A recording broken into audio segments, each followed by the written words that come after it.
Então, o professor Rodrigo, a gente convidou ele para falar um pouco aí sobre comportamento alimentar de peixes.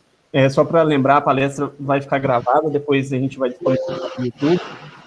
Então, aproveitar um pouco a disponibilidade do Rodrigo aí para falar para a gente sobre comportamento, que é um tema recente, né? A parte de alimentação, de alimentadores automáticos, é um tema em alta agora com a revolução tecnológica que a gente vem passando.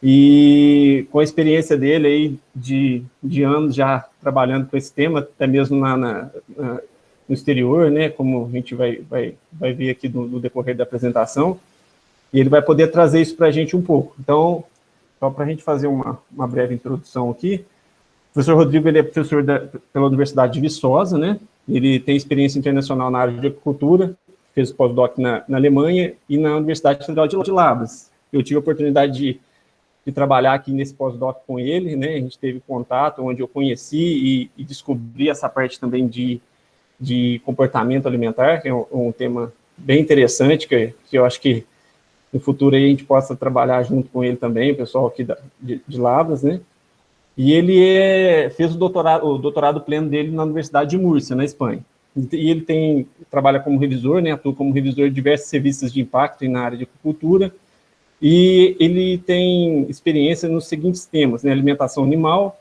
estudos aplicados em comportamento alimentar de peixe, sistemas de autoalimentação e autoseleção de dietas, estudos de cronobiologia e biologia relacionados à produção de peixes e efeito do ambiente físico sobre a saúde e produção animal.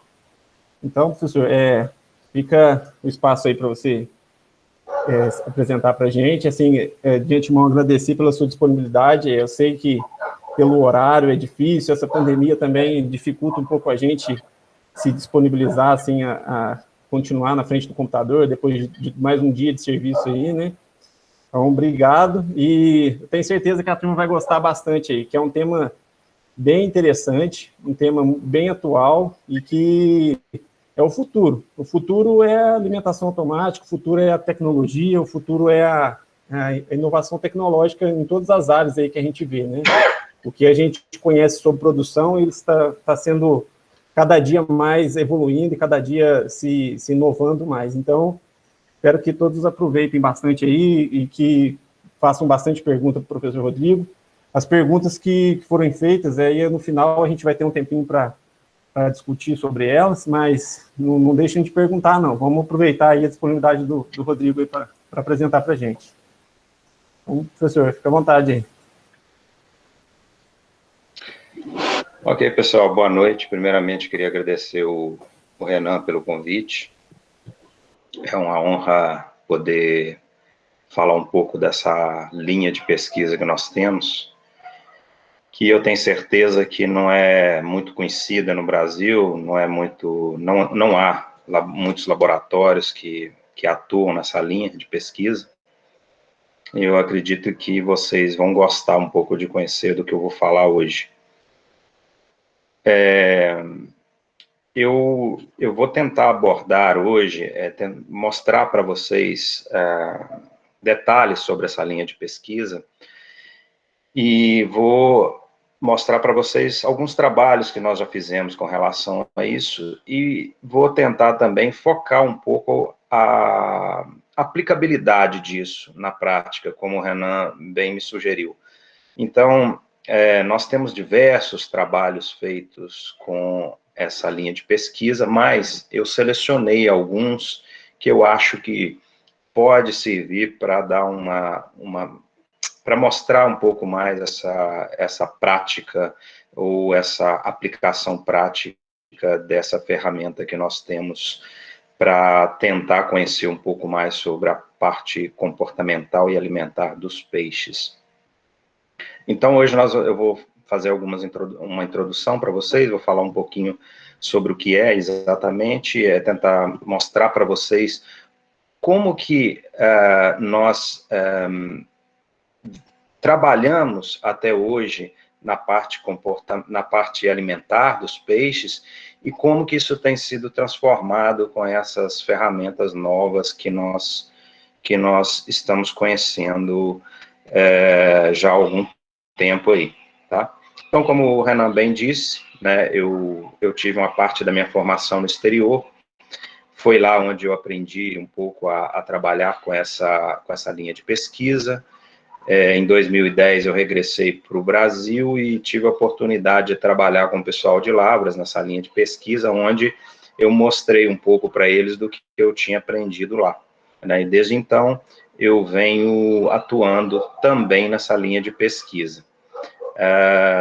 Bom, e só para completar, Renan, falar um pouquinho da minha parte laboral mesmo.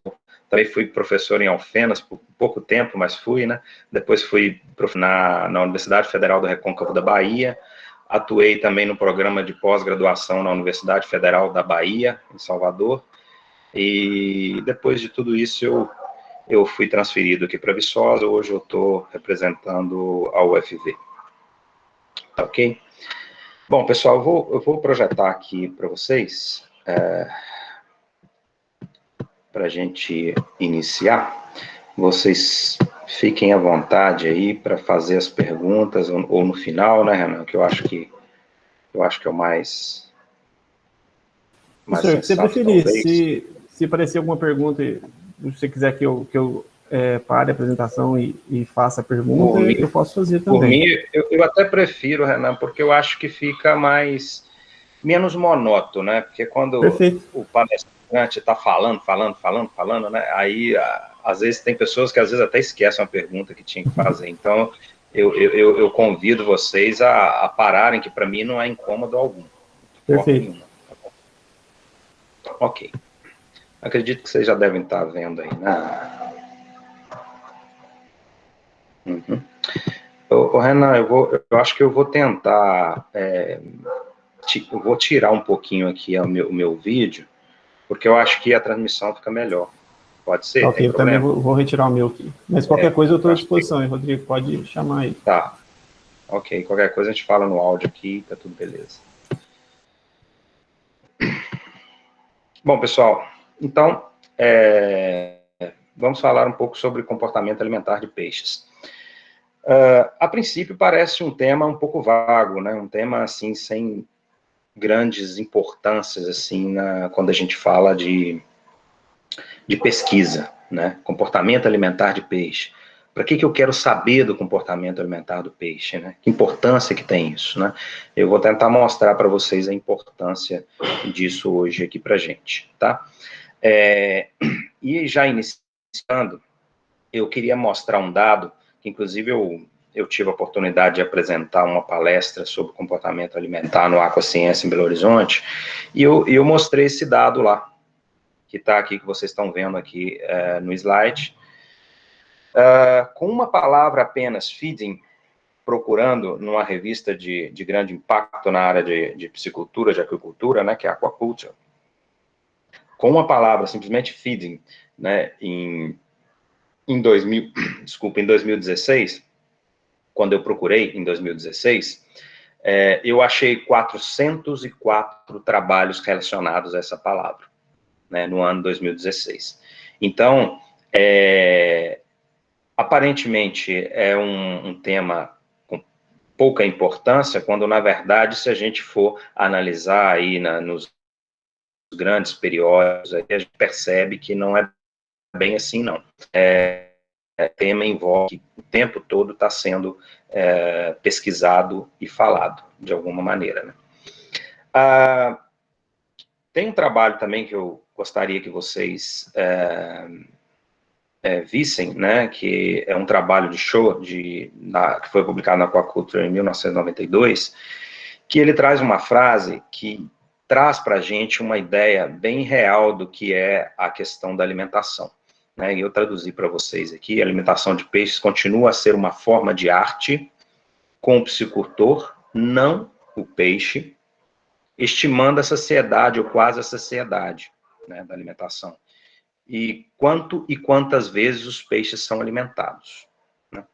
Então, essa frase é uma frase bem interessante. Eu vou mostrar um trabalho hoje para vocês que nós conseguimos ver muito bem como que a gente tem trabalhado até hoje na parte de alimentação.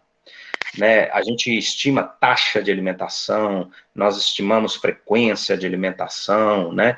Mas tudo isso tem um viés, tudo isso tem um problema embutido, que eu vou tentar mostrar para vocês hoje, tá? Está contido nessa frase de show 92 aqui. Eu queria mostrar, hoje antes de eu revisar essa palestra para vocês, eu entrei na Aquaculture novamente e joguei aquela mesma palavra lá, feeding, para ver, né, os trabalhos que estão sendo publicados com essa palavra, né? E aí a gente eu cheguei a ver aqui o impressionante número em 2020 de 838 trabalhos publicados com essa palavra, né? Se vocês recordam ali do que eu mostrei antes, era metade disso praticamente, né? E nós estamos em 2021 mais ou menos está no início de 2021, né? Nós já temos 669 trabalhos publicados com essa palavra. Então, é um tema de suma relevância e cada vez mais tem se falado bastante sobre isso. Sobretudo por causa disso aqui. Isso aqui parece um clichê para nós que atuamos aí na parte de nutrição, de alimentação de organismos aquáticos, isso parece um clichê, né? Vocês escutam, vocês leem isso aqui o tempo todo em artigos científicos. Até 80% do custo de produção é advindo da alimentação do animal, né? Se esses parâmetros aí são verdadeiros, né, mais uma vez, nós conseguimos mostrar a relevância do tema de alimentação aí para os organismos aquáticos. Ok? Bom, pessoal, eu queria fazer primeiro uma comparação, para vocês terem uma noção do que eu vou falar aqui hoje. Quando a gente trata de animais de potencial zootécnico, né, aves, suínos, bovinos, né, o pessoal aí da zootecnia, trabalha bastante. E o que nós precisamos saber do ato em si, né? Não há muito o que se saber, né? Por exemplo, né, nós sabemos que um suíno, Laje White, ou Landrace, ou Pietran, mais ou menos vai comer a mesma quantidade, né? E praticamente vai usar o mesmo sistema de alimentação. É lógico que às vezes há uma pequena diferença entre um e outro, mas vai ser a mesma coisa, né? Mesma coisa quando a gente fala aí de aves de postura e suas linhagens, por exemplo, né? Nós vamos ver também que elas mais ou menos, né, dentro das linhagens, mais ou menos se alimentam da mesma maneira, da mesma forma, quase a mesma quantidade, né? Então não há muita variação com relação a isso, né? Quando a gente passa para organismos aquáticos, e aqui eu vou dar um exemplo de peixes, né? Nós temos aqui uma variedade imensa de espécies. E é fato a gente imaginar que é muito diferente o que um tambaqui vai se alimentar do que um pirarucu, ou do que um lambari, né, possa se alimentar. É muito diferente. Os animais têm portes diferentes, têm hábitos alimentares diferentes, né? Animais onívoros, carnívoros, animais que consomem alimento à noite, animal que consome alimento de dia, né? Então, torna-se muito mais complexo entender a alimentação de organismos aquáticos e de peixes, ao mesmo tempo, torna-se mais interessante, né? Porque é muito mais... nós temos que saber muito mais da alimentação dos organismos aquáticos em si, do que propriamente dito das aves, por exemplo, né? Eu falando aqui do ato da alimentação em si, tá, pessoal? Não exatamente da nutrição, e aí já é outro papo, né? Mas do ato da alimentação em si. Ok? Então, nós temos aí animais em diferentes condições também. Se vocês forem pensar que um frango de corte, por exemplo, e suas linhagens, eles são produzidos dentro de galpões, né, aclimatados, né, e também não há muita aí variação do ambiente ou o efeito do ambiente na alimentação desses animais, o que não é verdade quando nós levamos aí para os animais aquáticos, né, para os peixes aí. Né, nós temos aí um país aí continental, uma dimensão muito grande, e é fato de que vai haver uma diferença da alimentação no norte do país e no sul, né? Um ambiente mais frio, um ambiente mais quente. Então, as pisciculturas convencionais no Brasil, nós temos influência também do ambiente em si, do que torna ainda mais complexo a alimentação dos organismos aquáticos, tá? Então, pessoal, olha só, eu mostro aqui uma foto que, né, a pessoa está fazendo uma calagem aqui, não é exatamente jogando ração para os animais, mas outra questão que torna bastante complexo a alimentação de organismos aquáticos, e eu acho que isso é óbvio para todo mundo, é a questão da água, da qualidade da água em si, né? Nessa foto eu mostro tem uma turbina, e isso, de fato, comprometer a alimentação dos animais, mas também compromete até mesmo o tratador em si, né? A pessoa que quer alimentar os animais ali. Os animais não vêm na coluna da água, né? Como é que você sabe se os animais ali, de fato, estão se alimentando? É muito mais complexo e mais difícil, né? Um suíno, por exemplo, você está vendo que ele está indo no coxo ali sem problema algum. Então, existem todas essas questões envolvendo a alimentação que torna ela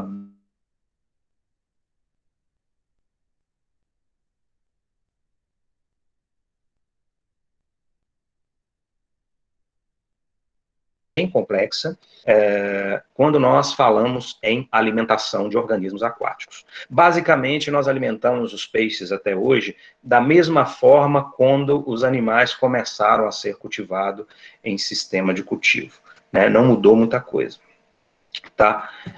Então, eu vou mostrar para vocês hoje como que nós temos avançado nesse sentido. Essa outra foto eu queria mostrar para vocês, para vocês entenderem um pouquinho do que eu vou falar. Esses aí são animais que estão sendo tratados em um sistema de cultivo, né? E vocês bem sabem, quando a gente chega lá, né, com a ração para jogar para os animais costumam fazer aquela bagunça na água, né, saltando para pegar ali o alimento, né? E nesse momento, nós temos que entender uma questão. Será que esse comportamento é um comportamento natural do animal? Será que, na natureza, quando há um alimento, o animal faz isso na natureza? Né? Aparentemente, não. Você não passa num rio, por exemplo, você vê um monte de peixe pulando lá porque tem um alimento. Né? Isso acontece muito num sistema de cultivo. Isso, por si só, pessoal, revela para a gente muito do comportamento alimentar dos peixes. Né? Se na natureza eles não fazem isso, mas fazem cativeiro, vocês não concordam comigo que, em algum momento, esses animais podem estar passando por uma certa, entre parênteses, restrição alimentar, né? Por isso que quando a ração cai na água, né, alvoroçadamente, eles chegam ali para se alimentar, não é verdade? Isso, de fato, acontece nas pisciculturas. Inclusive, o piscicultor acha até muito bonito, né? Joga ração, os animais estão sadios, os animais estão comendo. E, de fato, estão sadios, estão comendo, né? Mas isso já nos leva a pensar que esses animais não estão ali tendo uma alimentação constante, como acontece, por exemplo, na avicultura, onde a ave, quando está com fome, vai lá no comedouro, né, chega, se alimenta no comedouro, sem nem fazer nenhum tipo de esforço, ou nenhum tipo ali de interação social entre os indivíduos que estão ali, né, alguma briga, alguma coisa, né, isso não acontece muito, no caso dos peixes isso já acontece. Então, é importante a gente prestar atenção nisso, porque, de fato, quando nós levamos o animal para um sistema de cultivo, nós alteramos toda uma questão relacionada à alimentação natural do animal, tá bom? E aí eu faço a pergunta para vocês, né? Quando nós colocamos o animal em cativeiro, quando que os animais devem comer? Né? Eu mostrei ali uma foto para vocês ali dos animais alvoroçados, né, comendo ali. Quando que de fato os animais devem comer? E o que eles devem comer? Em cima dessas duas perguntas, pessoal, que o nosso bate-papo hoje, que eu vou mostrar hoje no nosso bate-papo, sobre o sistema de alimentação que foi desenvolvido.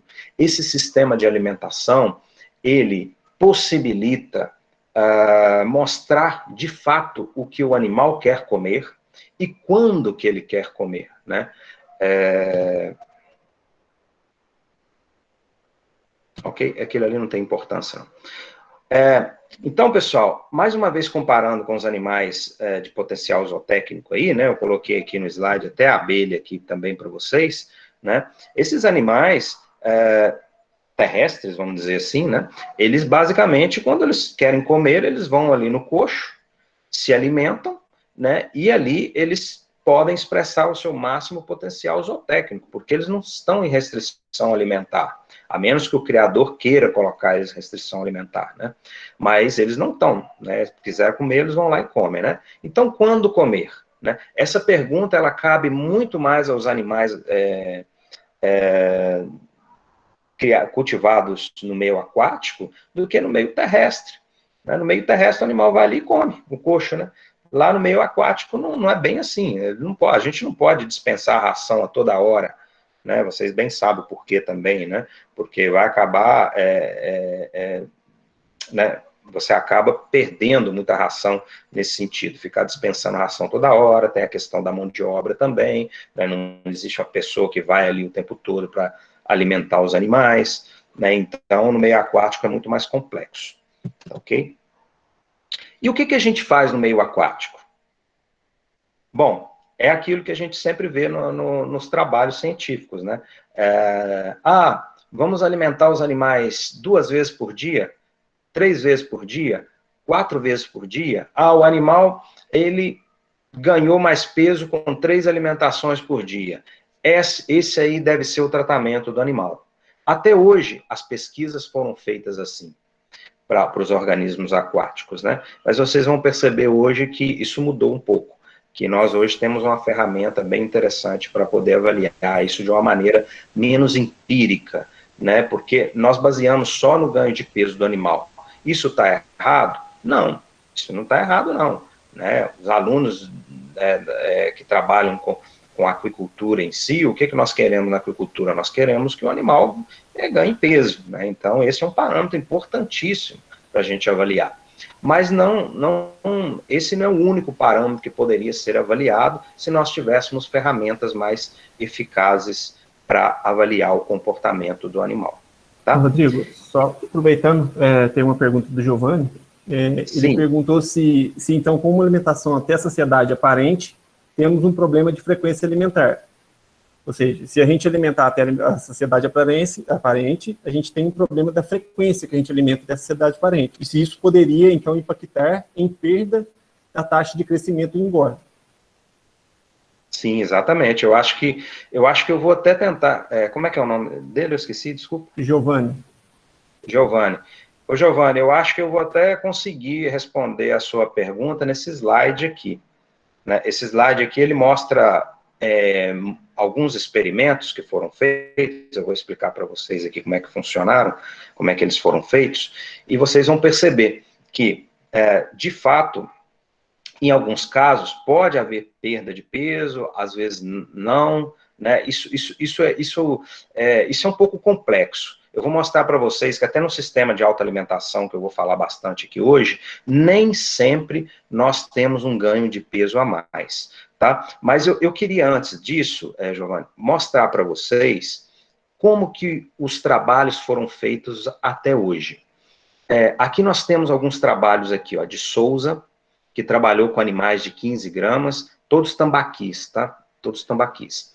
E aí, o que ele fez? Ele deu 6% da biomassa em 2 vezes por dia, às 9 horas e às 15 horas, tá?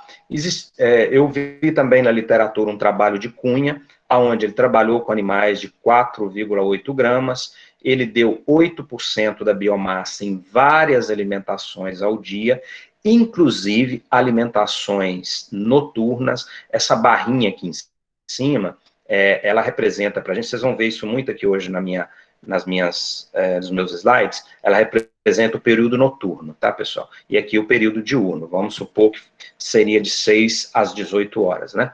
Então, aqui eu tenho um outro trabalho de Silva, onde ele trabalhou com animais de 2,6 gramas, dando 3 alimentações ao dia, 10% do peso vivo, né?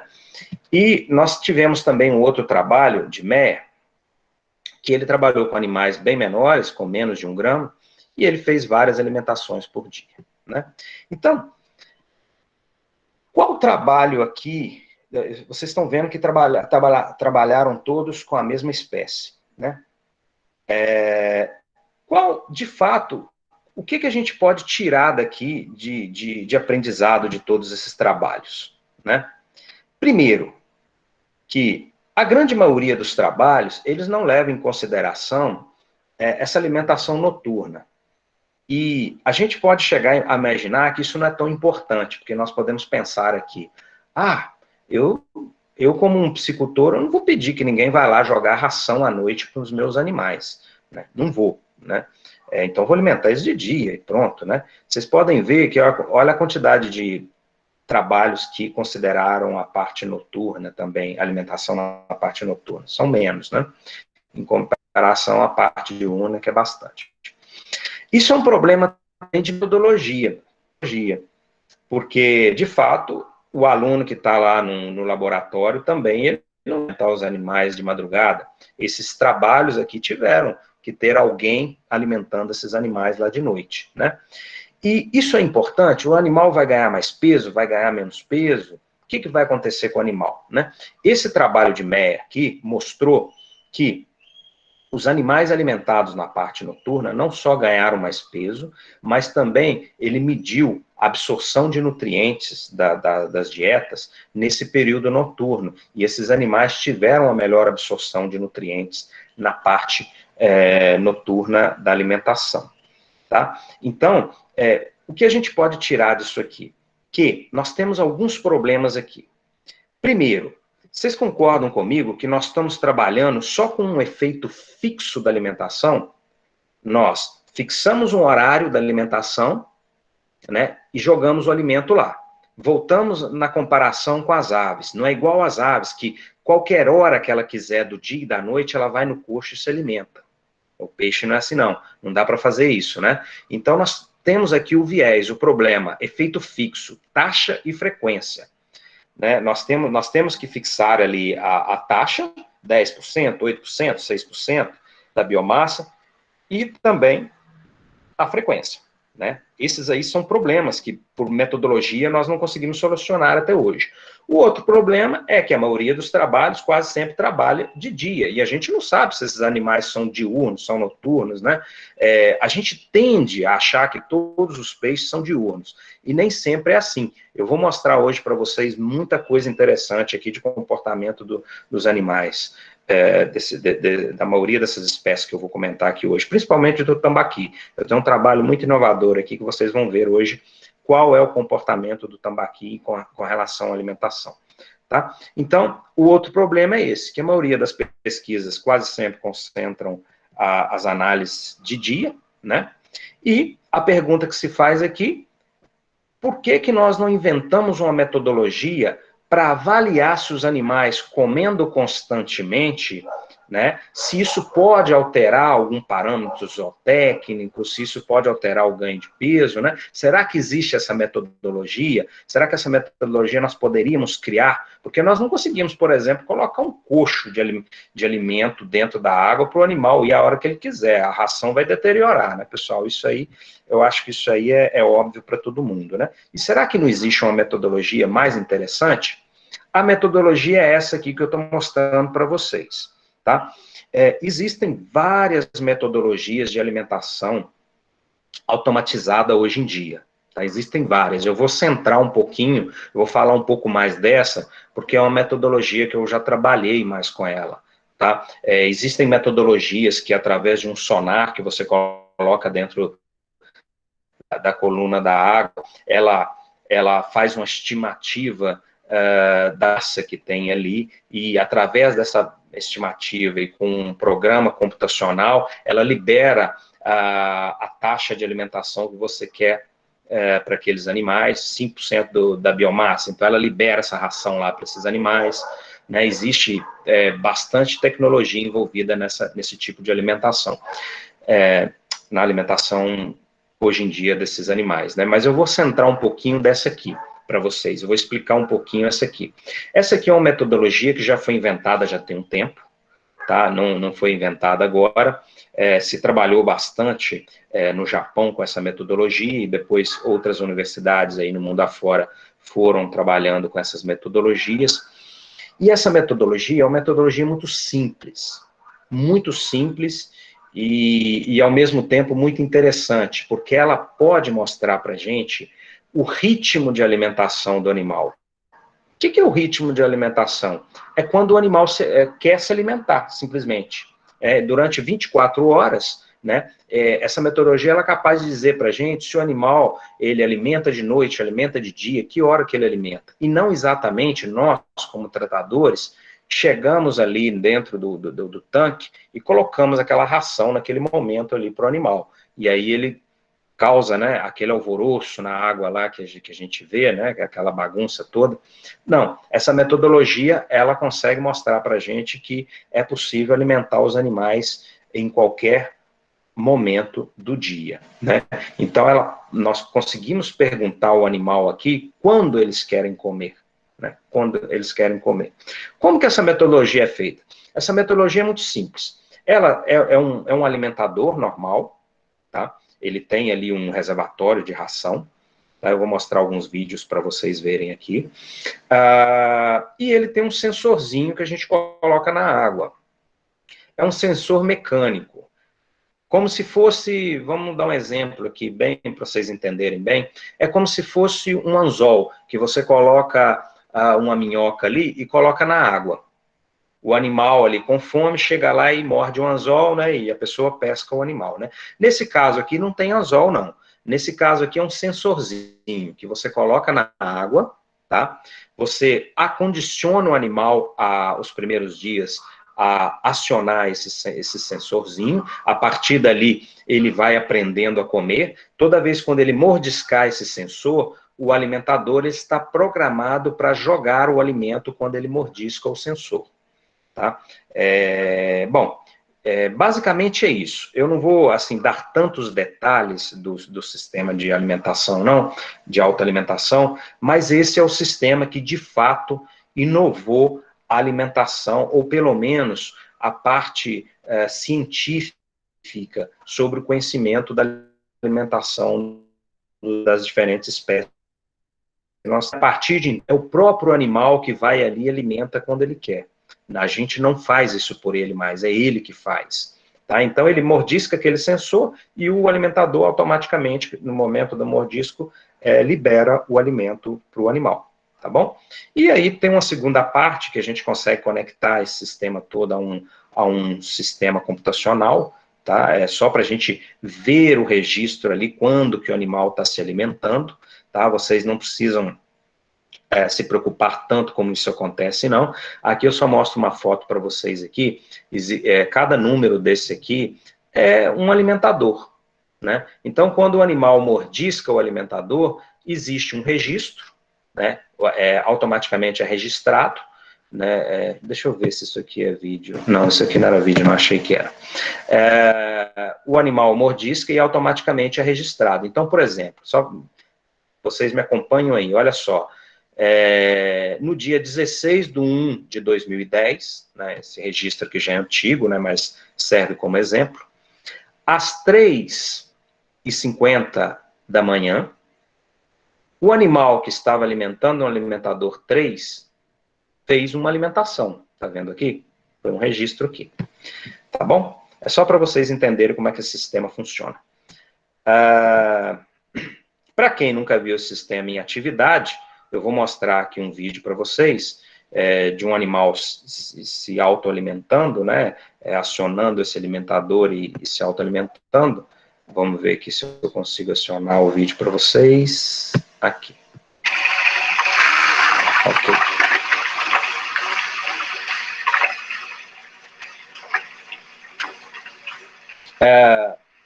Se vocês perceberem, foi bem no início, tá? Deixa eu tentar passar aqui de novo, aqui, ó, tá vendo? O animal, ele puxou o sensor, né? E automaticamente o alimentador, que não é possível ver ele nesse vídeo, ele está um pouquinho mais acima, automaticamente o alimentador dispensou o alimento para ele. Né? E ali ele alimentou, e ali o computador fez o registro ali do horário que ele se alimentou. Esse aí é um pirarucu, isso é um laboratório que nós montamos na Bahia, né? Nós trabalhamos bastante com pirarucu lá, e ele fez a autoalimentação ali.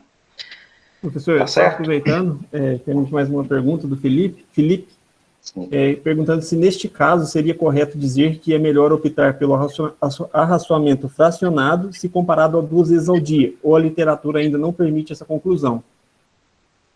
Permite sim. Inclusive, eu tenho um trabalho que eu vou mostrar hoje aqui para vocês, que eu fiz essa comparação de fracionar a alimentação, de dar ao animal poucas alimentações por dia, 2 vezes por dia, e eu comparei, inclusive, até com um sistema de autoalimentação. Antes de responder essa pergunta, vamos chegar nesse trabalho, aí eu vou conseguir responder essa pergunta, tá, Renan? E lá eu vou discutir, vou debater sobre essa questão. Mas, só adiantando, fracionado quase sempre é melhor para que o animal possa desenvolver mais, tá?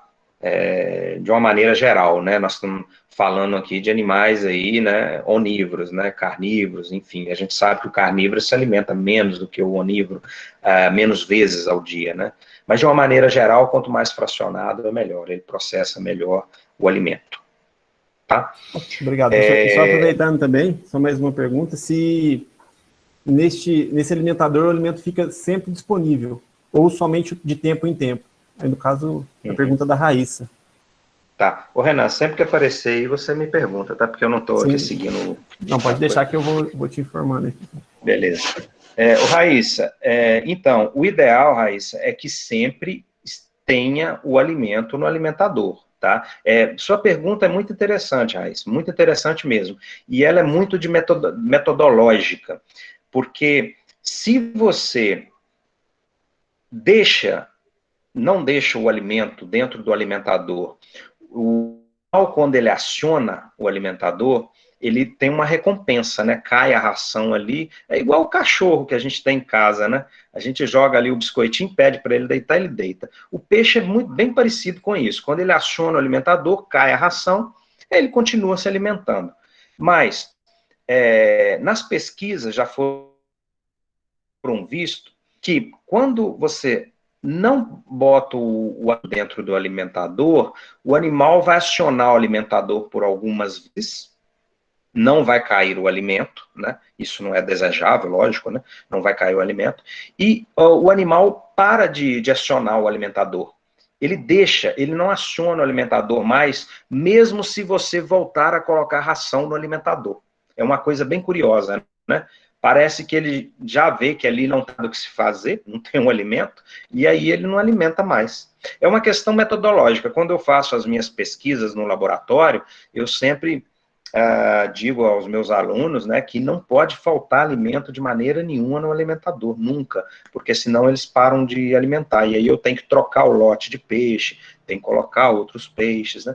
Considerando uma piscicultura prática, é importante que o alimento esteja ali o tempo todo, porque o animal, se ele quiser se alimentar às 3 da manhã, o alimento está ali, né, isso aí é interessante, e aí, para que ele não possa, né, para que ele possa desenvolver o seu máximo potencial zootécnico, tá? E aí, Raíssa, olha só, eu vou mostrar para vocês aqui um vídeo de uma piscicultura, né, que a gente está mostrando um monte de situações aqui que são mais laboratoriais, né, e aí eu vou mostrar um vídeo para vocês aqui de uma piscicultura que eu conheci fora do Brasil, mas que ela trabalha com esse sistema de autoalimentação. E o dono dessa piscicultura estava me falando que, ao contrário do que a gente pensa, né, que o animal vai acionar o alimentador toda hora, vai cair um monte de ração na água, né, ele falou que o custo com a ração diminuiu muito, porque os animais só acionavam quando realmente eles queriam se alimentar. E também caiu muito o custo, em comparação, ele tinha mais pessoas tratando dos seus peixes, e aí ele dispensou algumas pessoas, colocou sistemas de autoalimentação, e basicamente, essa piscicultura é bem grande, não sei se não vai dar para ver no vídeo, não. E basicamente, era ele e mais um tratador lá que tomava conta da piscicultura inteira, basicamente enchendo os alimentadores e deixando que os peixes se alimentassem, tá? Eu vou mostrar esse vídeo para vocês aqui. Isso é uma piscicultura de enguias, tá, pessoal? Aqui no Brasil nós não temos muito em cultivo, mas fora do Brasil nós temos alguns países aí com esses peixes. Aqui vocês estão vendo o alimentador, olha só, aqui é o reservatório, onde tem a ração, aqui é a haste que está dentro da água, os animais movimentam essas hastes para um lado e para o outro, né? A enguia, vocês bem sabem, ela tem um movimento de serpentear, né? Ela não nada exatamente igual aos peixes que nós conhecemos, né? Ela serpenteia, né? Então ela vai nadando dessa forma e vai levando a haste do alimentador para um lado e para o outro, né? E isso faz com que o alimento caia na água e automaticamente elas vão se alimentando. É lógico que nós precisamos regular esse sistema, né? Não posso deixar que caia 1 quilo ali de alimento, né? Essa aí não é a ideia, não é a lógica, né? Então, nós regulamos para cair uma pouca quantidade mesmo, para que o animal possa ir acionando e, né, se saciando, se alimentando ali. Aqui vocês veem os animais todos nadando, né? Alguns animais já até saem daqui, porque provavelmente já encheram, né? Já se alimentaram. Aqui, ó. E eles estão aí se alimentando, contentes aí, se alimentando desse sistema de autoalimentação.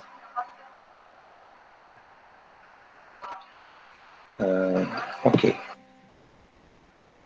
Bom, pessoal, então, assim, só para vocês terem uma ideia, né, esse sistema em alguns países já é implementado, inclusive existe até empresas que já comercializam esse sistema para produção na aquicultura, tá? É importante a gente frisar aqui o seguinte, que nós não conhecemos o potencial de todas as espécies para nós usarmos esse sistema de alimentação, porque não são todos os peixes que são capazes de se relacionar muito bem com um sistema de autoalimentação, não. Tá?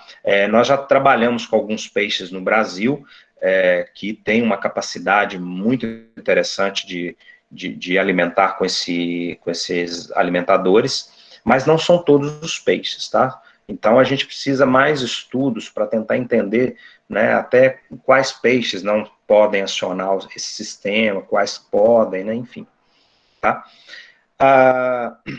Então, pessoal, olha só, eu vou mostrar alguns trabalhos para vocês entenderem a importância de se trabalhar com a autoalimentação, tá? Esse é um trabalho que nós fizemos com o tambaqui, tá? O tambaqui é um peixe bem interessante para se trabalhar com esse sistema, é um peixe que se adapta bem a esse sistema também, tá?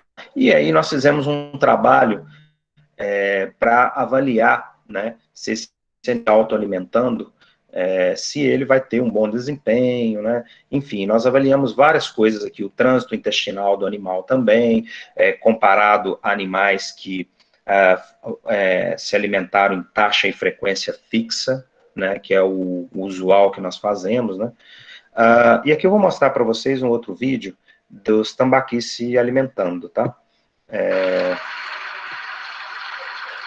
Aqui é o alimentador, né, essa parte branca é o dispensador de ração, né, os animais estão aqui, eles puxaram aqui o sensor e estão se autoalimentando aqui. Tá? Ok. Bom, pessoal, como eu falei para vocês, esse sistema, ele, além de tudo, ele possibilita a gente avaliar qual que é o momento que esses animais estão se alimentando. Né, porque eu falei para vocês que nós conseguimos conectar ele a um sistema computacional, né, onde existe o registro, assim que o animal puxa ali, através de uma correntinha elétrica que dispara lá para o sistema de registro do computador, nós conseguimos avaliar qual horário que o animal está se alimentando. Tá? E aí, nós chegamos a uma conclusão aqui, inclusive eu acho que esse trabalho é muito inovador, porque ele traz aqui um dado super interessante, desses gráficos aqui para gente. Aparentemente, vocês devem estar pensando, o que tem nesse gráfico? Eu não estou entendendo nada, né? Esse gráfico é chamado de actograma, e ele é gerado através desses acionamentos dos peixes. Cada risquinho pequenininho, pretinho desse aqui, ó, significa um acionamento.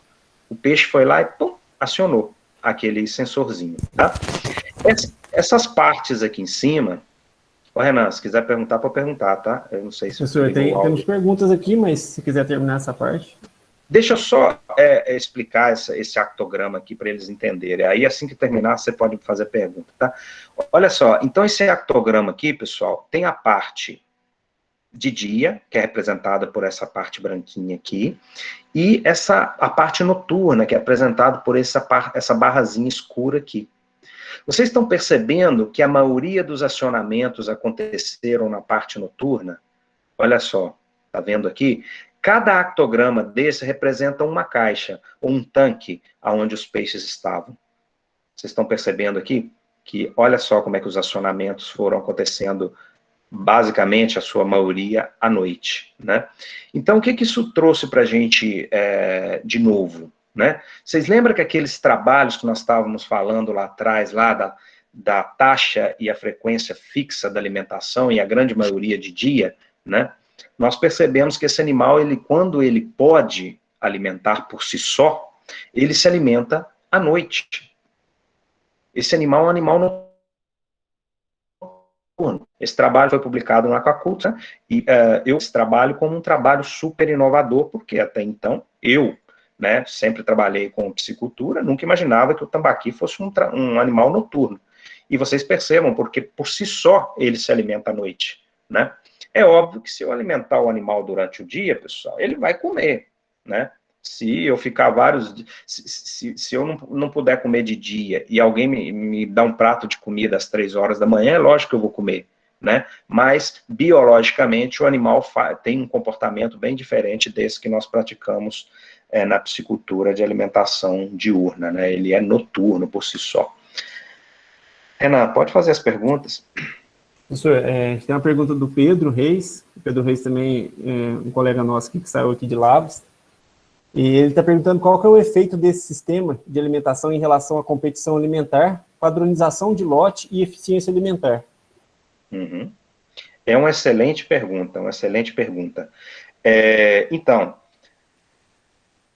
existem trabalhos que já tentaram avaliar isso também, né? Porque vocês imaginam, né? Nós botamos um sensor ali e tem vários peixes dentro da água, né? Será que são todos os peixes que acionam aquele alimentador ali? Será que não? Será que existe um peixe dominante que aciona aquele sensor, enquanto o outro não aciona? Né? Como é que funciona isso? E é lógico que isso vai interferir na padronização do lote. Isso é fato, né? Se nós tivermos um peixe ali que é dominante, que ele toma conta ali do sensor e é ele que aciona o tempo todo enquanto o outro não chega próximo, isso vai ter uma interferência na padronização do lote. Bom, o que os estudos nos dizem até hoje?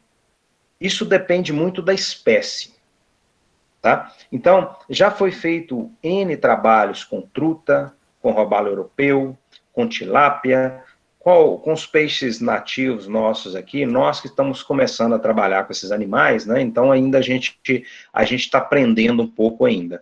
Mas se sabe que em algumas espécies dessa não há diferença em termos de padronização, porque não há uma competição ali né, de um dominante que possa tomar conta daquele alimentador em si. Já outras espécies, sim. Tá? Eu cito sempre um exemplo num trabalho que foi feito com robalo europeu, que eles colocaram um sensorzinho na pele de cada indivíduo dentro do tanque.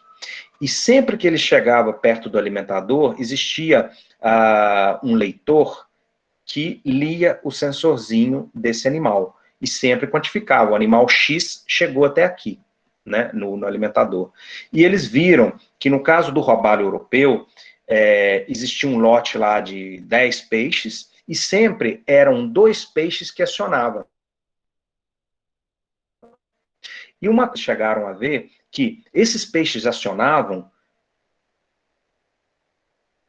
mas no caso do robalo europeu, tá? Então não tinha aquela, por mais eles é como se eles elegissem ali alguém que tinha que fazer isso por eles, né? Mas todos se alimentavam, não tinha aquela dominância, não.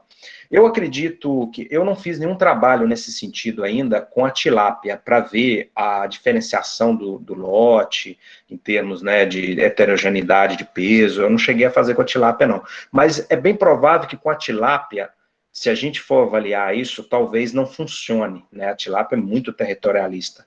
É um bom trabalho para poder fazer e avaliar com a tilápia, com certeza. Tá ok? Tinha Temos mais uma pergunta aí. da Dani, perguntando se qual seria o tempo médio de adaptação desses animais ao estímulo de recompensa, né? Uhum. Excelente pergunta também, Dani. Eu vou mostrar um trabalho com pirarucu daqui a pouquinho, e tem um gráfico que a gente consegue ver bem essa adaptação do animal, tá? Isso também vai variar de espécie para espécie. Mas o que eu tenho percebido é que algumas espécies, por exemplo, a própria tilápia, quando eu trabalhei com a tilápia, de um dia para o outro ela já está se autoalimentando, tá? O pirarucu também. O pirarucu foi uma coisa impressionante. O pirarucu, o primeiro dia que eu coloquei os sensores lá, primeiro dia eles começaram a se autoalimentar. Tá? Agora, o robalo europeu, que eu também já trabalhei com ele muito, por isso que eu estou dando um exemplo aqui, eu trabalhei com ele fora do Brasil, né? Ele é um animal muito acanhado para aprender.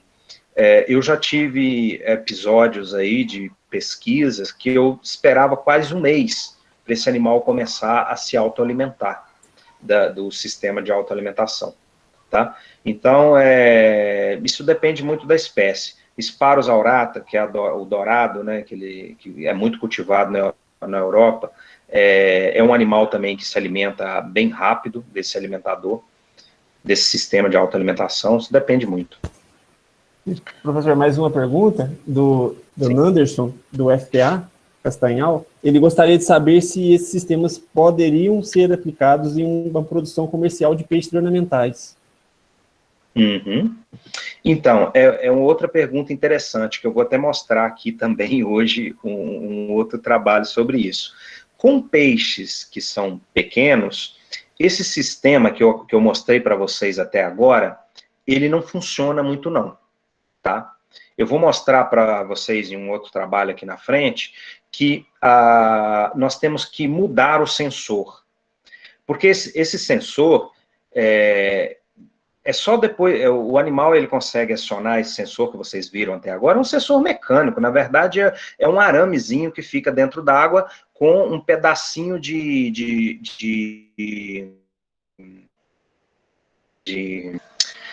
qualquer coisa que você coloque na ponta, né? No caso eu coloquei aquela mangueirinha de ar, de ar, a gente coloca pedrinha porosa, peixes, né? Qualquer coisa que o animal, ele consegue ativar o sensor, né? Ele puxa lá, o sensor é ativado mecanicamente, né? Com o puxão lá do peixe. Então, esse sensor não funciona para peixe pequeno, porque o peixe pequeno ele não tem força para isso. E muitas vezes a boca do animal também tem que ser uma boca que se adapta a isso, né? Se a boca do animal for muito pequenininha, não vai nem conseguir nem, né, mordiscar ali a beirada. Então não tem jeito com esse sensor, não. Mas eu vou mostrar para vocês hoje aqui que nós conseguimos fazer uma adaptação de um sensor de presença, que é a gente chama de célula fotoelétrica, que é um sensor capaz de captar a presença do animal por baixo do alimentador. Eu vou mostrar para vocês aqui, hoje, eu acho que eu tenho ali um exemplo, e aí, assim que ele chega debaixo do alimentador, né, o alimentador é disparado pela presença do animal. Aí alguém vai falar, mas aí o peixe vai nadar lá, vai disparar esse negócio toda hora, né, vai jogar a ração toda na água. Nós temos um sistema que a gente bola para que o animal não faça isso. Nós colocamos colocamos uma proteção ali, né, não vou falar tanto em detalhes, mas se vocês quiserem, depois da apresentação, vocês podem me mandar e-mail, que eu dou mais detalhe para vocês, senão a gente estica muito aqui. Mas existe um sistema que a gente consegue bolar ali, sim, que o animal, só pela presença dele, pela fome, né, ele vai chegar debaixo do alimentador e vai se autoalimentar, com outro sensor, com outro sistema diferente. Aí sim nós podemos aplicar em animais pequenos, como a maioria dos peixes ornamentais, né? Nem todos são pequenos, mas a maioria sim. Podemos continuar, professor. Obrigado aí pelo esclarecimento. Ok, ótimo. Então, pessoal, antes das perguntas, eu queria mostrar esse trabalho para vocês, que foi publicado na Aquaculture, né? E, para mim, ele foi muito relevante por causa disso. Nós descobrimos que o tambaqui, quando ele quer, né, ele basicamente é um animal noturno, né?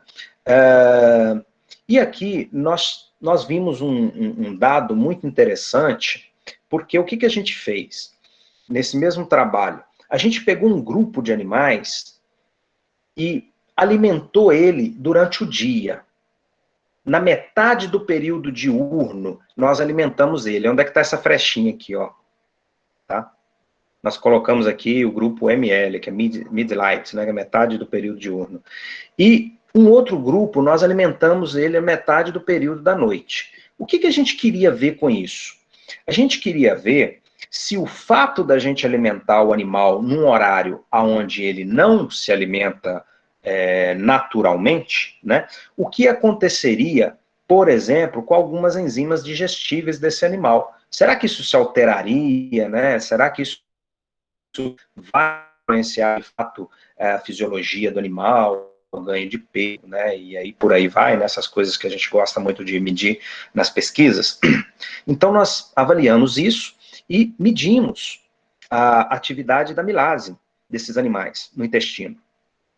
Nós chegamos à conclusão que o pico da atividade de amilase para esses animais era sempre no período noturno, independente se o animal comesse de dia ou se o animal comesse à noite. Então, mais uma vez, nós conseguimos ver que, né, esse animal tem a fisiologia toda preparada para se alimentar de fato durante a noite. Né? Um outro dado mais interessante que a gente viu nesse trabalho, nós avaliamos também o trânsito intestinal do animal, desculpe, em que os animais alimentados à noite, né, o intestino desses animais se desvaziava com o passar do tempo, enquanto que os animais durante o dia, não. O alimento permanecia por muito mais tempo lá nesse intestino, provavelmente porque a motilidade intestinal desse animal, nesse momento, não estava, né, própria para poder fazer com que esse alimento pudesse percorrer o trato digestório desses animais. E, por fim, nesse trabalho, nós não queríamos exatamente focar no desempenho, nós não medimos, assim, muito parâmetros zootécnico nesse trabalho em si, porque nós medimos muita coisa, inclusive tem até uma parte aqui do sangue do animal que a gente mediu, que eu pulei um pouquinho, porque senão a gente fica falando muito de um trabalho único, sabe? Mas o que me chamou a atenção foi que, de fato, no final do experimento, nós medimos os peixes, nós pesamos os peixes, tá? E os peixes alimentados de noite chegaram com um peso final de 218 gramas, enquanto que os animais alimentados de dia, 191 gramas. Né? Então, isso, mais uma vez, concorda com aquele achado que nós tivemos ali com o sistema de autoalimentação, em que esses animais alimentados no período à noite tem sim um desempenho mais satisfatório. Isso aqui deu uma diferença estatística, tá? Nós aplicamos aí um teste T, porque era só 2 parâmetros, né? E deu uma diferença estatística, tá? Pessoal, então, assim, o tambaqui, para a gente, foi uma coisa, assim, muito interessante, porque a gente não imaginava que esse animal fosse noturno, e esse trabalho nos contou isso. Esse animal é um animal noturno e tem toda a sua fisiologia preparada para alimentação noturna. Bom, nós fizemos um outro trabalho com o pirarucu, né? Eu mostrei para vocês o vídeo ali, o pirarucu acionando, né, esse alimentador, justamente para poder ver esse ritmo de alimentação do animal né? Se o animal consome de dia, consome de noite. O pessoal, ela é muito variável. Tem trabalhos que indicam que o animal tem que se alimentar de dia, tem trabalho que indica que o animal tem que se alimentar de noite, mas sempre usando esse método fixo da taxa e da frequência, né? Não do sistema de autoalimentação. Tá? Então, nós fizemos um trabalhinho só para ver qual que é esse ritmo de alimentação do pirarucu também. Nós colocamos um sensor de presença, pessoal, só para a gente confrontar. Porque se o animal vai no alimentador para se alimentar, né, teoricamente, ele vai se movimentar mais, não é verdade? E será que essa atividade locomotora ali de natação dele ali naquele tanque também não eleva, né, não altera também? Né? O que acontece nesse momento? Tá? Nós colocamos um sensor de presença lá para avaliar isso. Tá? Aqui foi o gráfico que um de vocês perguntaram hoje à noite, sobre quanto tempo o pirarucu levaria para aprender a acionar esse sistema de autoalimentação. Nós consideramos que, a partir daqui do 10º dia, mais ou menos, foi mais ou menos estável as demandas, a quantidade de vezes que os animais puxavam lá o alimentador, acionavam o alimentador.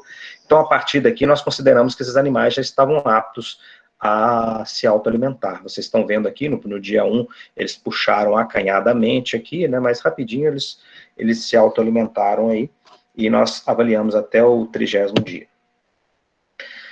O gráfico que saiu para a gente do acionamento do alimentador e da célula fotoelétrica foram esses dois aqui, em que o esquerdo é do acionamento do alimentador e do direito é da célula fotoelétrica. Como eu comentei para vocês, cada risquinho desse aqui é um acionamento, né? E aqui, mesma coisa, cada risquinho desse é uma vez que o animal passou na frente da célula fotoelétrica. Tá? Aqui, claramente, a gente consegue perceber que esses animais se alimentaram mais durante o dia. Vocês conseguem perceber aqui? Olha só a barrinha do dia aqui. Tá vendo? A barrinha noturna aqui, né? Existia também algumas alimentações, mas bem menos. Né? Aqui nos chamou a atenção, pessoal, sobre a atividade natatória do animal dentro do tanque, que não há um ritmo claro. Os animais não apresentaram um ritmo aqui diurno, noturno. Foi uma coisa meio estranha, né? Meio maluca isso. Olha só, foi uma coisa assim sem ritmo nenhum, né? Não dá para ver nada aí, na verdade. Mas a gente chegou à conclusão aqui que, em se tratando do pirarucu, que é um animal que faz respiração aérea, o animal a cada 10 minutos tinha que se movimentar. Tinha que ir até a flor d'água, né? Para captar oxigênio e novamente entrar para dentro da coluna da água. Então, esse animal, ele acabou sendo aí, para a sua natação, né, um pouco arrítmica, né, o animal nadava toda hora para respirar, né, então não tinha um ritmo aqui muito claro, tá? É uma coisa bem interessante também do ponto de vista para comparar a atividade alimentar da atividade natatória do animal. Tá ok? Bom, pessoal, e aqui eu vou mostrar um outro trabalho para vocês, feito também com pirarucu, que aí nós avançamos um pouquinho mais. Eu acho que foi até uma pergunta que vocês fizeram aqui hoje, né? E se eu alimentar um animal com mais frequência?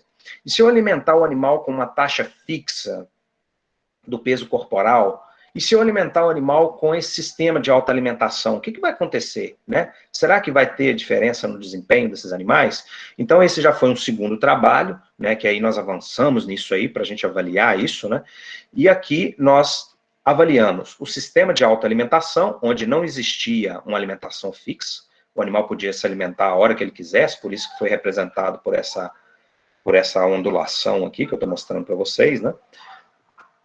Aqui nós definimos que o animal ele iria se alimentar às 9 da manhã e às 5 horas da tarde, até a saciação aparente, né?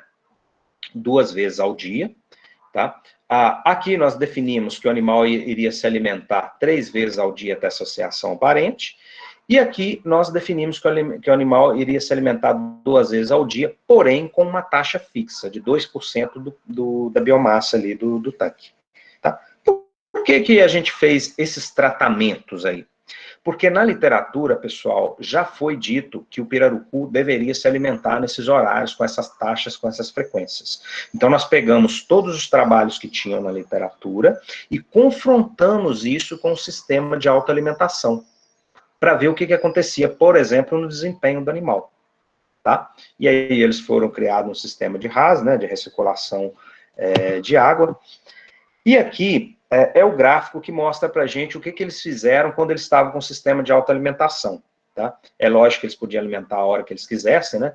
E aí deu um gráfico assim um pouco, né, tem uma atividade um pouco maior aqui no período diurno, né? No período noturno um pouco menos de atividade, mas vocês percebam que ele também se alimentou durante a noite, né? Ele continuou se alimentando à noite. Então, quais são os resultados desse trabalho para a gente? Nós não vimos nenhuma diferença no desempenho desses animais, do pirarucu. Então, alimentando os animais 2 vezes por dia, 3 vezes por dia, taxa fixa, sistema de autoalimentação, não houve nenhuma diferença. Os animais chegaram com peso final sem diferença estatística, né, sobrevivência, né, conversão, então não teve diferença não. O que chamou atenção para a gente foi que os pirarucus alimentados com o tratamento T2, que é 2 vezes ao dia, né, eles apresentaram uma taxa maior de excreção de nitrogênio e fósforo. Então, o animal alimentado menos vezes apresentou mais excreção de fósforo e nitrogênio. Tá? O que isso quer dizer para a gente? Bom, teoricamente, esse animal não processou o alimento de forma adequada, né? Porque 2 alimentações ao dia, talvez eles se alimentaram bastante, né? E não conseguiu processar todo esse alimento, e o alimento passou pelo trato digestório, havendo um pouco mais de acúmulo de nitrogênio e fósforo na água. Tá bom? Talvez, se esse experimento durou, me parece que foi 2 meses, talvez se fosse um experimento onde nós tivéssemos um animal aí durante 1 ano de cultivo, né, talvez pudesse haver, sim, uma diferença no desempenho desses animais, né, mas como a maioria dos trabalhos científicos a gente, usualmente, né, são de 2 meses, né, não é o período até o abate do animal, então, de fato, nós não conseguimos ver essa diferenciação. Tá certo? Bom, pessoal, e aí vocês podem me perguntar, mas e aí? Mas o animal, se ele consome o alimento à noite, né? Se eu alimentar ele de dia, né? O que pode acontecer com todo o sistema fisiológico do animal, né? O que pode acontecer? Já foi visto nos trabalhos científicos que o fato de você alimentar o animal, mesmo não sendo no horário de preferência alimentar dele, algumas espécies, elas conseguem adaptar a sua fisiologia àquele horário, para poder processar de forma satisfatória esse alimento. Tá? Então, aqui tem um trabalho, vou explicar rapidinho para vocês, não vou entrar tanto em detalhes, não. Isso aqui é o Sparus aurata, né?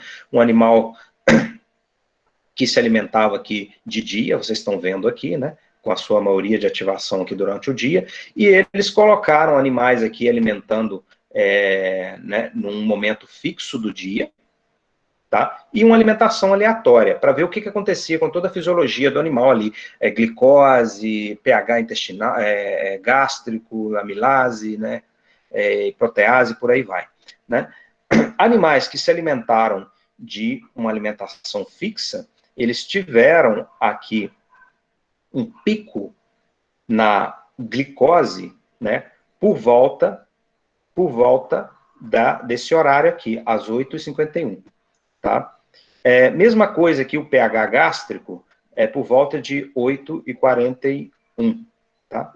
E animais que a alimentação aleatória, tá, pessoal? E animais que alimentaram de forma fixa, né, tiveram pico da amilase por volta de 8h16, tá? E a mesma coisa aqui, o pico da protease alcalina por volta de 9h58. Isso quer mostrar para a gente que em alguns casos, essa alimentação, eles conseguem adaptar a sua fisiologia a poder processar aquele alimento com as suas enzimas digestivas. Né? Em outros casos, não. Nem sempre é possível a gente conseguir ver ali claramente que na alimentação fixa o animal adaptou ali o pH gástrico, né, e glicose e aí por diante, tá? Tudo isso explica um pouco para a gente se de fato nós temos que alimentar o animal naquele momento, que de preferência dele ou não, né? Isso vai depender um pouco, né? Esses trabalhos eles estão muito ainda recentes, principalmente nas espécies aqui do Brasil, tá? Mas eles já nos mostram que em alguns casos alimentar o animal no horário de alimentação é benéfico para o desempenho, e em alguns casos nem sempre, tá? Aqui é um trabalho que eu fiz também com outra espécie brasileira. Eu quis trazer o máximo possível de trabalhos que eu fiz com espécies brasileiras para vocês verem, né? O pacamã, que é um peixe muito trabalhado no FMG, né? Onde nós avaliamos aqui que o animal tem atividade alimentar noturna, e também locomotora ou natatória noturna também, tá? E aí o que nós fizemos? Nós alimentamos esse animal à noite, né, com os alimentadores, animais durante o dia, e nós brincamos aqui também com fotoperíodo. Nós botamos animais aqui sem período noturno, vocês estão vendo aqui, nós botamos um grupo de animais aqui sem luz, ou seja, né, para eles todo momento era noite, né? E aí nós colocamos outros grupos aqui, onde nós determinamos aqui 12 de fotoperíodo, né, alimentando animais de dia e alimentando animais de noite. Mais uma vez nós avaliamos o desempenho do animal, não houve efeito no peso final e nem no tamanho final do animal. O único efeito que nós conseguimos observar aqui foi um efeito do cortisol. Vocês sabem que o cortisol é um hormônio do estresse, né? Onde nós avaliamos aqui mais um efeito do fotoperíodo em si do que do horário da alimentação propriamente dito. Animais alimentados com 24 horas de luz, né, tiveram um cortisol mais elevado. Né? Se nós formos comparar o animal, porque o animal é noturno, né, vocês viram lá o actograma no início lá da apresentação, ele é noturno, né? Um animal o tempo todo na luz, né, por lógica, ele vai ter o cortisol um pouco mais elevado aí, tá bom? Bom, pessoal, e aqui é aquilo que eu estava falando para vocês, né? Nós também, nesse mesmo trabalho, nós colocamos um grupo alimentando de noite, alimentando de dia. Sempre, pessoal, quando nós trabalhamos com essa ferramenta, nós avaliamos, fazemos uma segunda etapa, que nós colocamos um grupo alimentando de dia e um grupo alimentando de noite, para que a gente possa avaliar de fato o que acontece com esses animais, se eles estão alimentando fora desse horário de preferência alimentar deles. Né? Aqui a gente percebeu que havia um pico de alimentação aqui nos registros, para o animal que nós alimentávamos na metade do período diurno. Aqui um pico de alimentação para os animais que foram alimentados na metade do período noturno, né? Então, ou seja, eles se adaptavam a esse horário de alimentação, e dessa forma nós conseguimos ver que esses animais eles são muito maleáveis, eles se adaptam muito fácil, tá ok? Bom, pessoal, e só para poder mostrar para vocês aqui uma coisa interessante desse sistema, que nós sempre estamos falando do animal noturno e diurno. Noturno e diurno, né? Mas esse sistema, ele nos trouxe mais informação a respeito disso. Existem já trabalhos publicados, e aí vocês estão vendo, o trabalho foi publicado em 98, né, já tem muito tempo, com o robalo europeu também, e em que mostram uma sazonalidade do comportamento alimentar desse animal. Esse experimento foi feito com um sistema de autoalimentação também, né? Só que foi feito num sistema prático, numa piscicultura. Não foi feito dentro de um laboratório, não. Eles colocaram os alimentadores lá para ver o que acontecia. Impressionantemente, esses animais, no período de verão, no período de verão, lá onde foi feita a pesquisa, que no caso aí foi na Europa, né, o verão lá é em julho, tá, pessoal? É o contrário da gente aqui. Verificou-se que esses animais se alimentavam de dia. E aí eles deixaram o alimentador durante o ano inteiro, e no período de inverno os animais se alimentavam à noite. Né? Então esse trabalho ele quebrou toda a nossa visão de um padrão único. Os peixes, muitas espécies, eles não têm um padrão único de alimentação, que só alimenta de dia, só alimenta à noite, né? Eles podem variar o momento da alimentação, eles podem ser sazonais, tá?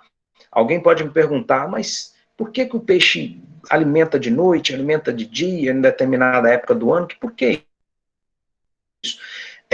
Só existe teoria a respeito disso, que provavelmente tem a ver ou com disponibilidade de alimento nesses determinados períodos do ano, e aí o animal ele muda o seu comportamento para alimentar naquele momento, ou então tem a ver muito com a presença até mesmo de predadores no local. Esse trabalho, o robalo europeu é um peixe marinho, isso aí foi feito em jaulas dentro do mar, tá, pessoal? Então, muito provavelmente, possa haver ali a presença de predadores, e o animal, às vezes, ele muda o seu alimentar para diminuir essa possibilidade de encontro com predadores ali.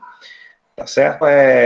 Mais uma vez, esse sistema mostrou para a gente que não é só um comportamento simplório de diurno ou noturno. Os animais também eles podem mudar o seu comportamento. Aqui eu trago uma tabelinha para vocês, olha só, foram feitos vários trabalhos aqui com salmão, com truta, né, com robalo europeu, enfim, com vários aqui, inclusive até mesmo com o peixe zebra, né? O Dana Herrera aqui, ó, e a tilápia também, tá? E aí foram determinados os comportamentos alimentares desses animais, onde existem animais que são duais. O que quer dizer dual? É o animal que, dentro de um mesmo grupo, existe dois comportamentos. Animais que se alimentam de dia e animal que se alimenta de noite. Olha que loucura, né? Foi determinado isso, que não existia um padrão único, não. E também animais que eram sazonais. Os sazonais é esses que eu acabei de comentar para vocês agora, que em determinada época do ano ele se alimenta num período, né, e outra determinada época do ano ele se alimenta em outro período. Tá? Então, isso conclui para a gente que depois desse sistema de autoalimentação, nós conseguimos dizer que os peixes eles são muito maleáveis com relação ao seu comportamento. É muito mais do que os animais terrestres. Eles mudam o seu comportamento com muita facilidade. Tá certo? Bom, pessoal, aqui é só mostrar rapidinho para vocês, para quando a gente trabalha com peixe muito pequeno, né, pós-larvas, e também até peixes aí ornamentais, nós temos esse sistema aqui, que o colega perguntou aí, como é que seria feito, né, nós temos aqui um sistema de presença, onde o peixinho, ele entra aqui dentro, ele aciona o alimentador e recebe a alimentação. Eu tinha alguns vídeos aqui, mas eu não vou passar para vocês, senão a gente vai se estender muito aqui, tá? Por exemplo, já foi feito trabalhos, até eu mesmo, né, já fiz trabalho com camarão marinho, onde os camarões chegavam perto desse sensor de presença aqui, com a luz infravermelho, né, detectava a presença dele, por baixo do alimentador, ele chegava ali e se autoalimentava. Tá? Então, para animais pequenos, camarão, peixe ornamental, pós-larva, né, nós temos que usar esse tipo de sensor aqui, tá bom? Aqui tem uma foto dos camarões lá acionando o alimentador, né, eu tinha algum vídeo aí, mas enfim. E aqui só mostrando aqui o comportamento dos camarões, que eram noturnos nesse caso, tá? Sem muita como é que fala? A gente já sabia que eles seriam noturnos, né? Os camarões, eles se alimentam no fundo da água, né? E geralmente, esses animais que se alimentam no fundo da coluna d'água, geralmente eles são noturnos. Os bagres, por exemplo, né, são noturnos, né? Enfim. Ô, pessoal, então, assim, só para finalizar aqui, que eu estou achando, Renan, que eu já devo estar já até tempo, né? Eu acho que eu estou dando muita informação aqui. Eu queria mostrar para vocês que esse sistema de alimentação, ele não só determina o horário que o animal quer comer, né? O horário de preferência do alimento. Mas a gente pode até trabalhar de outra maneira, perguntando ao animal, por exemplo, se uma determinada dieta que a gente faz, de alguma maneira, ele prefere se alimentar dessa dieta, por uma questão de palatabilidade, né? Por uma questão até bem aplicável aí, né? As empresas de ração, principalmente as empresas que fazem ração para animais pet, para cachorro, para gato, eles trabalham muito com isso. Eles elaboram umas rações e fazem experimentos ali para ver se aquelas rações são palatáveis, são preferidas pelos esses animais. No caso dos peixes, nós podemos também avaliar com esse sistema se existem rações que são mais preferidas por determinadas espécies.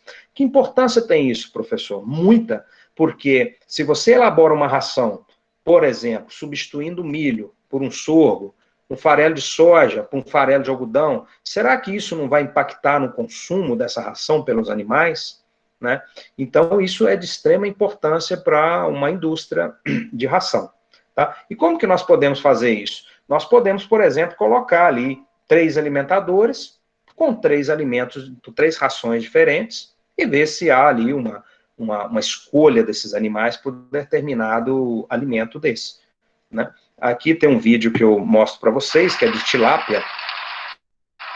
Aí tem umas tilápias, aqui são 3 alimentadores com 3 dietas diferentes. A tilápia acaba de acionar um dos alimentadores aqui, com a dieta A, B ou C, né? E se autoalimentando dessa dieta aí, preferindo essa dieta do meio aí. Então, esse sistema pode auxiliar para a gente também a nos dizer, né, se as rações que nós elaboramos são rações que os animais também preferem, tá? E aí, mostrando 2 trabalhinhos rapidinho para vocês aqui, a gente já termina. Esse trabalho foi bem prático, porque, inclusive, foi realizado em Lavras. Nós comparamos aqui ingredientes proteicos, né, farelo de soja, fígado bovino, que inclusive né, dizem que é um atratante, né, que é um palatabilizante de ração, e também nós utilizamos farinha de peixe. Nós confrontamos esses ingredientes, né, e nós utilizamos um peixe aqui, que é o híbrido, né, aquele peixe-gato híbrido, que há algum tempo ele foi bem visto aí como uma promessa aí para a aquicultura no Brasil, né? Hoje nós não estamos vendo muita piscicultura dele, não com esse, tá? Mas nós trabalhamos com esse animal e simplesmente nós colocamos 2 alimentadores ali com essas fontes, variando essas fontes de proteína.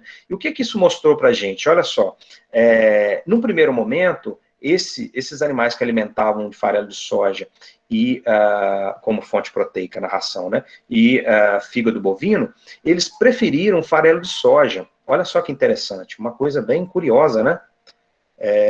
Nós não imaginaríamos que esses animais prefeririam farelo de soja. Eles iam acionando os alimentadores ali e se autoalimentando daqueles alimentos, né? E todos os dias nós íamos contabilizando esse consumo. Aqui nós estamos vendo aqui o consumo, né, em 28 dias, o que aconteceu.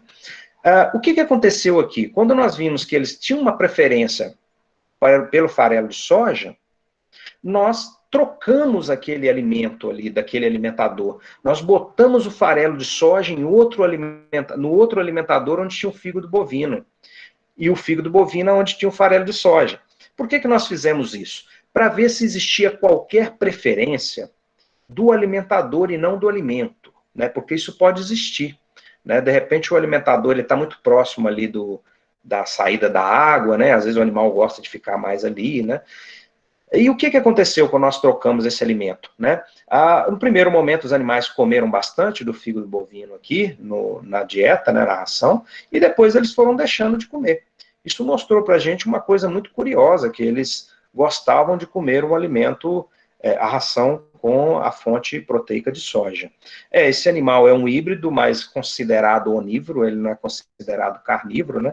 E, de certa forma, se explica também essa preferência por uma proteína vegetal, porque ele também é onívoro, né? Quando a gente confrontou, então, essa proteína vegetal que eles preferiram com a farinha de peixe, né?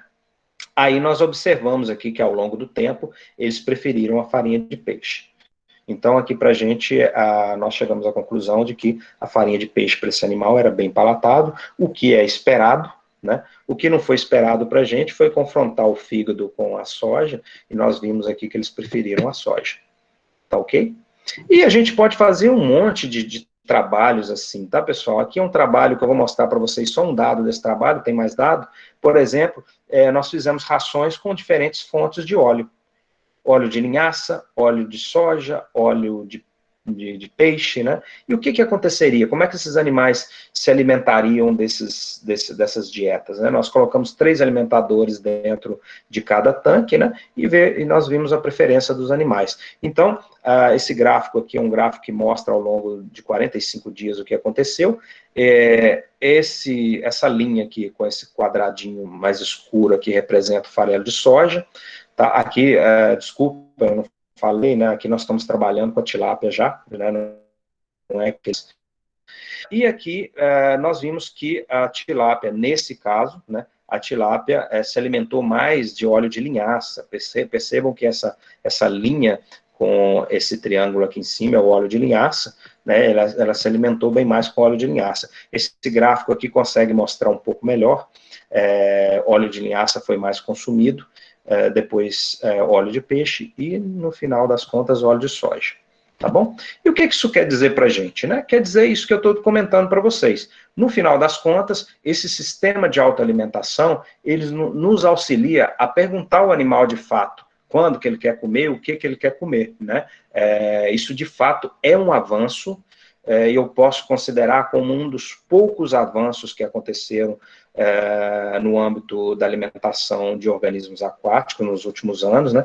Porque é uma ferramenta que nos diz muito do comportamento do animal, tá? E aí eu faço uma comparaçãozinha aqui como slide final para vocês, de um sistema de autoalimentação com um sistema manual, né, de alimentação, né?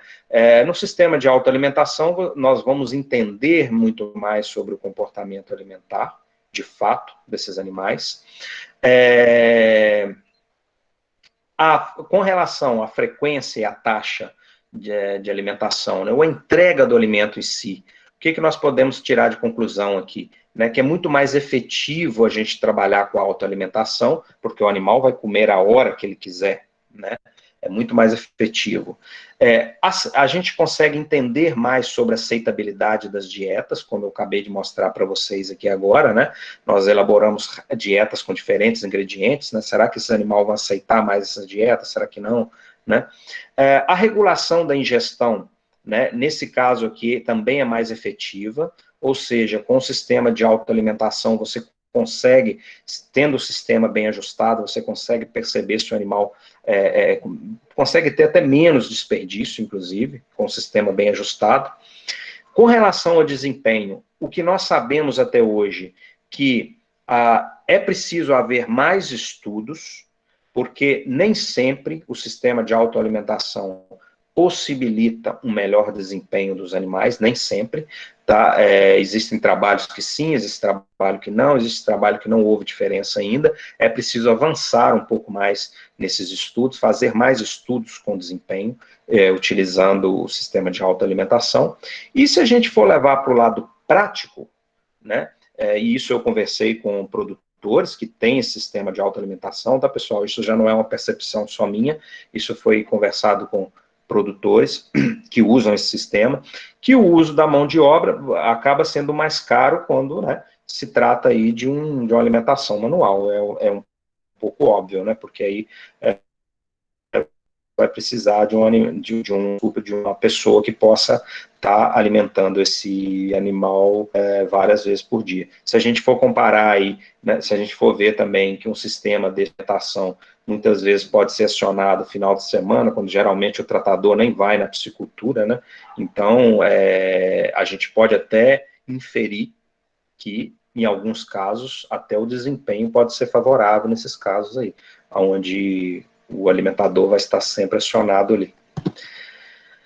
Bom, pessoal, eu acho que é isso que eu queria falar para vocês, Renan. Eu não sei se eu me estendi demais, se eu passei muito da hora, eu perdi aqui completamente, Não, tá? perfeito, Rodrigo, perfeito. Passou muito rápido o tempo aí, porque foi muito esclarecedor, acredito, para todos aí, né? Assim como traz muita informação nova, traz um leque de opções a serem estudadas aí, né? Tem muita coisa que a gente tem que avaliar ainda, muita coisa que a gente tem que esmiuçar na prática e muita informação relevante. Eu trabalhei com você em 2011, né? Já faz um tempinho, e vejo que de lá para cá as coisas só melhoraram, evoluíram, né? E parabéns aí pelas publicações, pelas pesquisas aí que têm sido feitas, viu? Eu conheço aí uma parte da equipe aí, eu sei que foi coisa de muita qualidade que foi feita aí, e a gente vê nesses resultados aí, né? Estamos aqui, claramente noturno, e a gente pode pensar isso na prática, de que forma que a gente pode melhorar isso, ou aplicar isso para quem trabalha com produção. Eu acho que tem muita gente aqui da academia, né? O pessoal do NACA está presente aí, a Dani, o pessoal que já foi ex-aluno do NACA também. Ficar o convite aí para o Rodrigo, tá junto com o Leandro também, lá em Viçosa.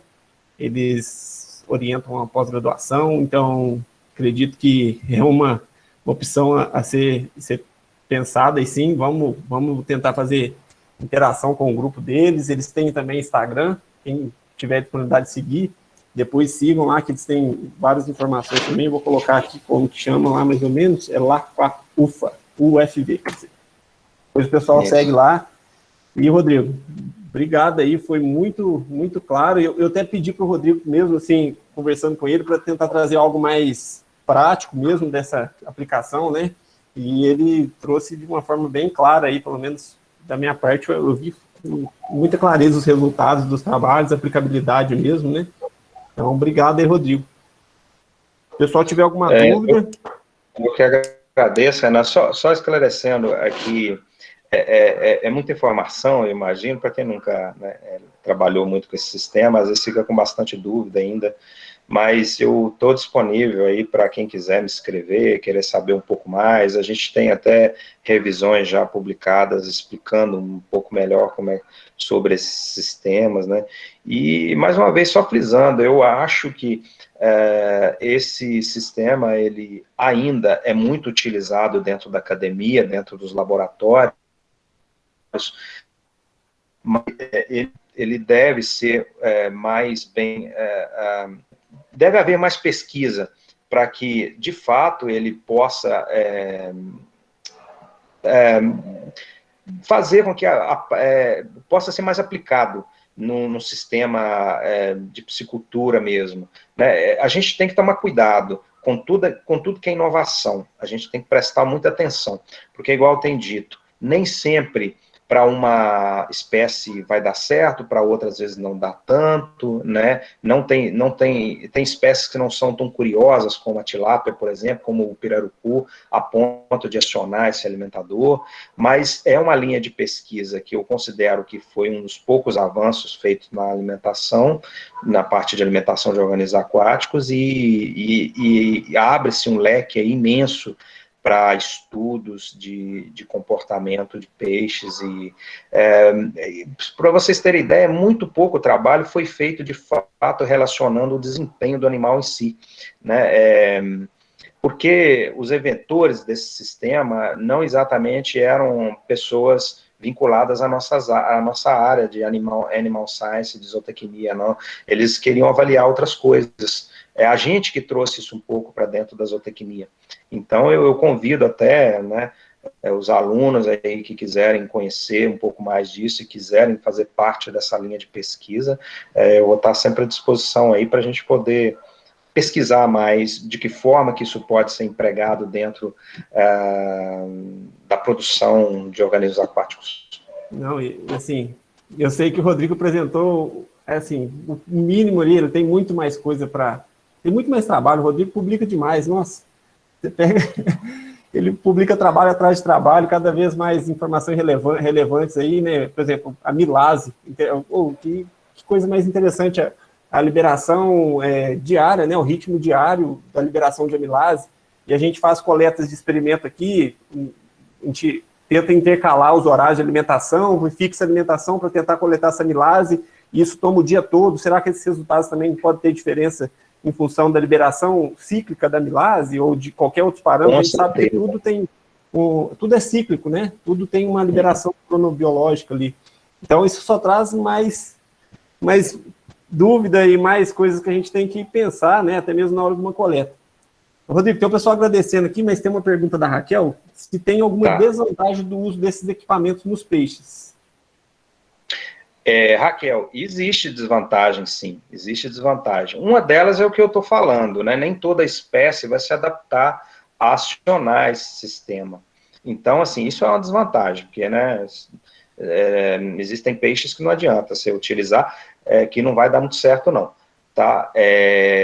Esse sistema de acionamento que eu comentei, esse acionamento mecânico, nesses casos, a gente faz colocar aquele sistema lá acionado por sensor de presença. O próprio Pacamã, para vocês terem ideia, que é muito produzido na UFMG aí, com o professor Ronald, muito pesquisado, ele não aciona esse sisteminha ali de né, mecânico em si. A gente tem que colocar o sistema de presença ali, de célula fotoelétrica, para ele poder relacionar ali com a alimentação. Esse é um problema. Agora, existem vários problemas que deveriam, se a gente for levar para a parte prática mesmo, é preciso muito cuidado. Um deles foi levantado aqui por uma de vocês, que é a questão de se sempre tem que ter o alimento ali.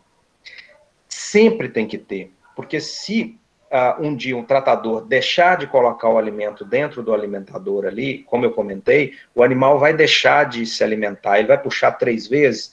O animal, por mais que a gente imagine que o animal não é inteligente, mas ele tem algum raciocínio. Ele vai puxar, não vai alimentar, vai puxar, não vai alimentar. Ele deixa de alimentar. Então, e aí, acabou. E aí o animal já não puxa mais, não adianta, né? Isso vai ter que alimentar ele com a mão mesmo. Então, esse também é um problema. Isso não pode acontecer, né? A gente vê isso muito dentro do laboratório, né? Na parte prática, não podemos... Tá? E isso é uma desvantagem, isso acaba sendo desvantagem, sim, né? Concluo que é preciso... que o produtor pode ter, de fato, um curso para que ele entenda bem o funcionamento do sistema de autoalimentação, que parece que é simples, mas tem aí uns seus detalhes que eu não expliquei demais hoje não, porque senão, né, a gente ia atrasar muito, mas tem muito detalhezinho, sim. E é muito da percepção da pessoa que está ali, né, se os animais estão acionando o alimentador, não estão, né, isso aí, tem que ter uma pessoa para estar presente e ficar avaliando isso. Tá? Mas o que eu comento é o seguinte, nós temos ainda um salto muito grande para levar esse sistema aqui no Brasil para pisciculturas brasileiras. Eu já vi isso em pisciculturas aí fora, mas aqui no Brasil ainda existe um salto que a gente tem que fazer enorme. Por enquanto, eu posso dizer que isso cabe bem dentro da academia mesmo. A gente tem produzido muito conhecimento dentro da academia com esse sistema. Para levar isso para a parte prática aqui no Brasil, a gente ainda precisa ajustar muita coisa ainda. Então, essa aí já respondeu a pergunta do Anderson aqui, se esse sistema, se essa tecnologia já chegou no país, né? E a Dani também perguntou, se complementando, qual que seria o valor, né, a acessibilidade desses alimentadores. Eu lembro que você teve muita dificuldade na época, né, Rodrigo, com fotocélula e aqueles alimentadores automáticos. Eu não sei como está isso hoje. Existe uma empresa que ela comercializa esse sistema, é uma empresa espanhola e sueca. Gente, eu estou esquecendo o nome dela agora. Eu até entrei em contato com ela há pouco tempo. E ela comercializa esse sistema para vender para pisciculturas mesmo. Eu já vi algumas universidades também com o sistema deles. Esqueci, gente. Bom, se eu lembrar depois eu passo para vocês. Eu devia ter colocado aqui, inclusive.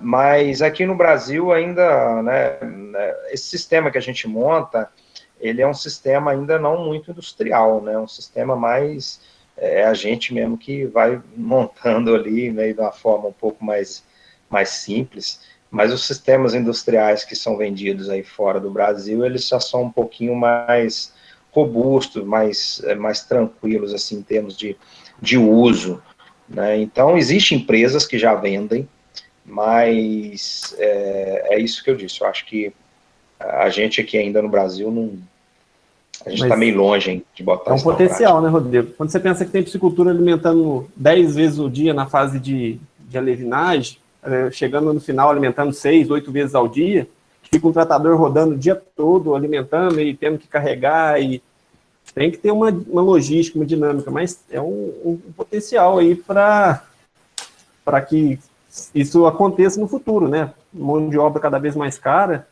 cada vez dificultando mais